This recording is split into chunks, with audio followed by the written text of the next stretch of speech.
The abandoned asylum loomed before us, its towering spires and crumbling facade a testament to the horrors that had once taken place within its walls. Our group of friends, all seasoned thrill-seekers, had been warned not to venture here, but we were determined to capture the perfect podcast. We set up our equipment, our hearts racing with anticipation.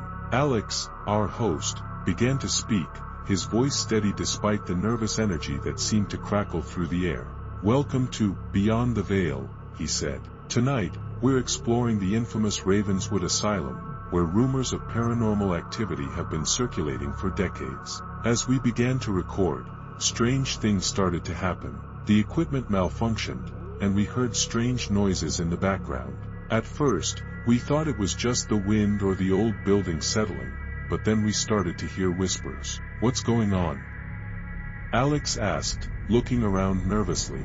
"I don't know," Sarah replied, "but I think we should get out of here."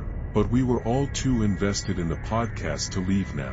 We continued to record, trying to push through the strange occurrences. And then, we heard it. A voice, loud and clear, speaking in a language we couldn't understand.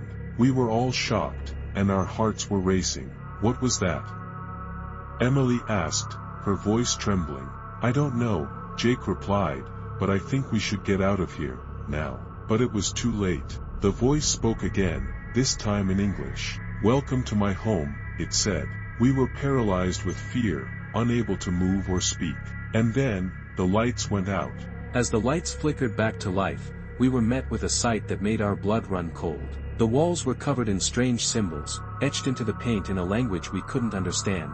The air was thick with an otherworldly energy, and we could feel the weight of the asylum's dark history bearing down on us. Suddenly, the voice spoke again, its tone dripping with malevolence. "You shouldn't have come here," it said. "Now you'll never leave." We tried to flee, but the doors were stuck, and the windows refused to budge. We were trapped, and the voice was closing in. As we frantically searched for a way out, we stumbled upon a hidden room deep in the asylum's basement. Inside, we found a series of journals belonging to a former patient, a young woman named Emily who had been subjected to inhumane experiments. The journals told a tale of horror and despair, of a hospital that had been more interested in exploiting its patients than healing them. We realized that the voice we had heard was likely the spirit of one of the patients, seeking revenge on the living. But it was too late. The voice had already begun to possess us, one by one. We felt our minds slipping away, consumed by an ancient evil that had been awakened by our presence. As the darkness closed in, we knew that we were doomed. The last podcast had been a terrible mistake,